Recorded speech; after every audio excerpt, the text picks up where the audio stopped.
Alaska was a good time. I mean, there was a lot that we learned and experienced, and helped us both grow as individuals. And we're definitely excited for the move back down to the lower 48, but we're kind of nervous about the long drive and going through Canada. So this is what is currently left of our bedroom. As you can see, it is a terrible mess. We've got the mattress in the hallway, shoes, some jackets, and the place looks like a wreck. Why does it look like a wreck, babe? Because we're moving. Because we are moving. So time to sell some stuff and to pack up and get on the road.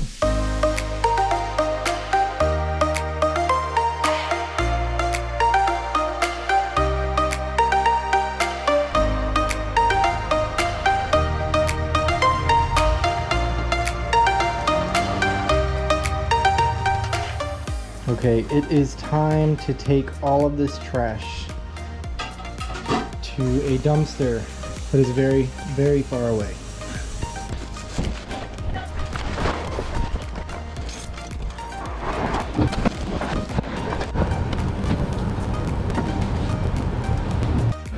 So this is currently our setup. We are on our mattress in the middle of the living room, second to last night in the Alaska house.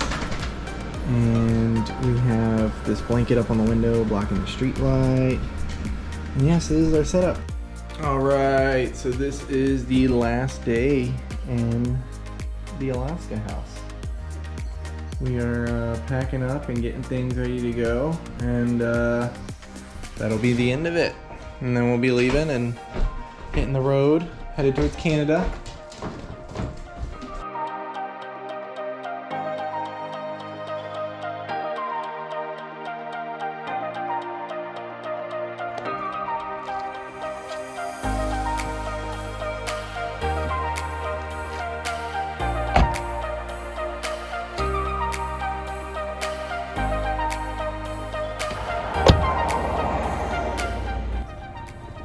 All right, we are getting ready for another road trip. We are ready for another road trip. Yes, we are ready. Car's all packed. We're ready to go. Bikes are on, roof rack's on, dogs in the car. We've got about a week and a half journey to go from here all the way back down to the lower 48. Destination Idaho. So we're hoping to make it to the land of potatoes by the 13th, and today is the 5th. So we'll see how that goes. Canada opens its borders up on the 9th, so we gotta buy some time here in Alaska until they open up their borders. But other than that, it should be good. Yeah, hoping we get through the border crossing. Yeah.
So at the end of the first day, we ended up stopping in the town of Valdez, which is another one of Alaska's many little fishing villages.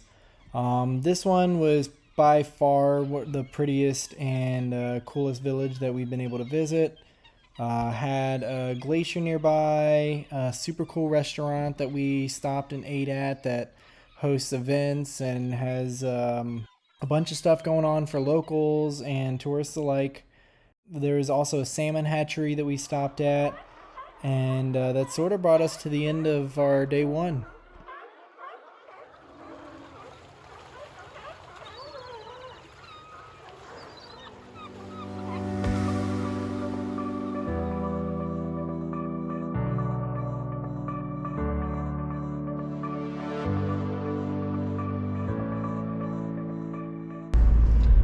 Interesting morning.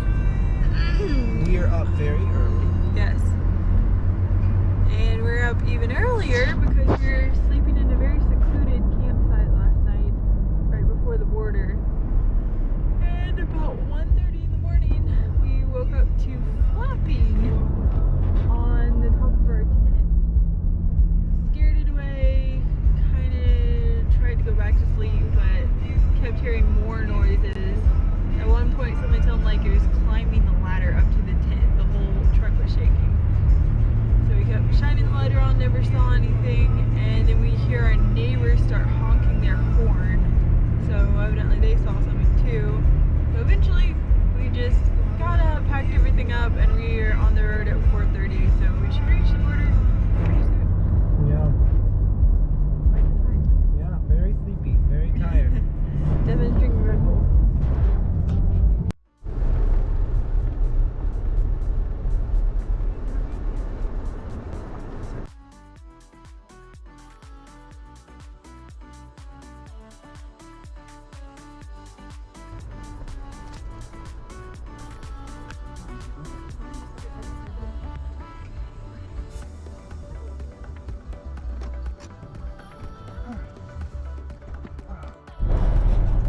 What we just do? We passed through the Canadian customs. Yay! We are in Canada. Yay! Yeah. We're gonna go get some maple syrup. We're gonna ride a moose. Oh no. That's not why Canadians don't like us.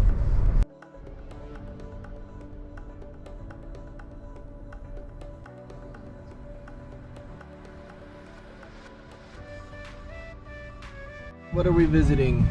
The sign forest.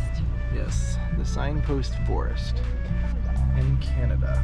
It is a famous forest that people go to put signs from their hometown in. They staple them to these poles. And it all started with a homesick GI when he decided he was going to pin a sign from his hometown to a post. Did we bring a sign? No, of course not.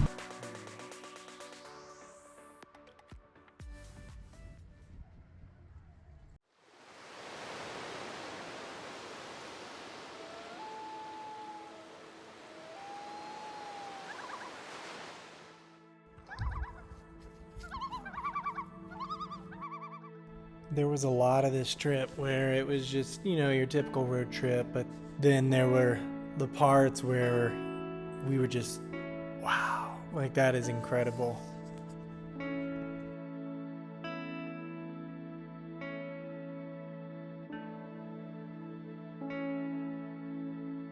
So we saw tons of wildlife along the way, over 100 buffalo, a porcupine, a bunch of caribou, some elk, a brown bear, and a black bear.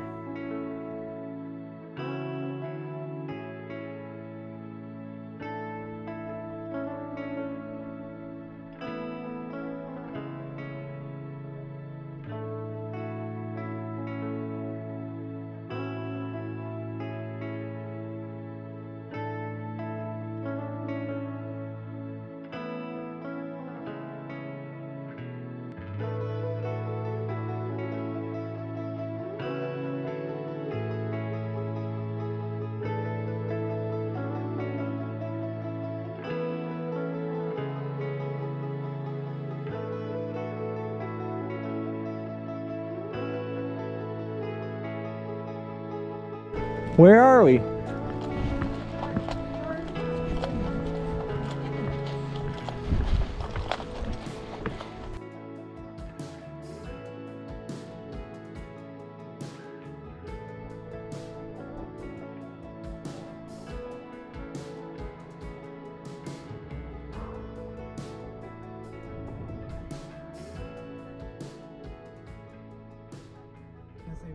So in our last night in Canada, we decided to stay the night in Banff and Jasper National Parks, actually right on an ice field.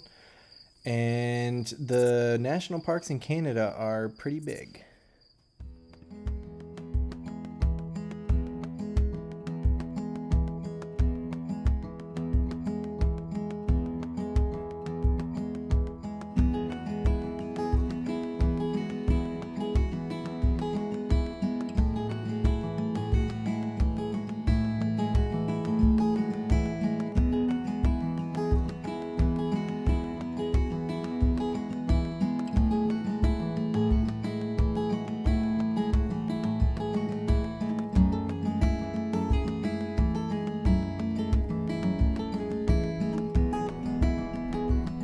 So one of the last nights that we spent on the road trip, we decided to go ahead and stop at Yellowstone, and it was pretty incredible.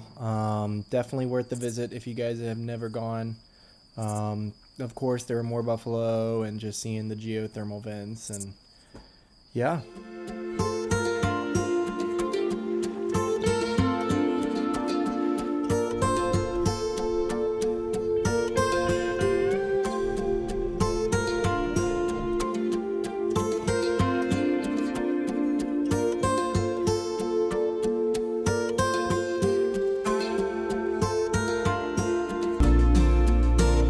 On the final night of the road trip, we decided to go ahead and stay the night at the bottom of this canyon next to the river. And it was one of the coolest campsites we've ever seen.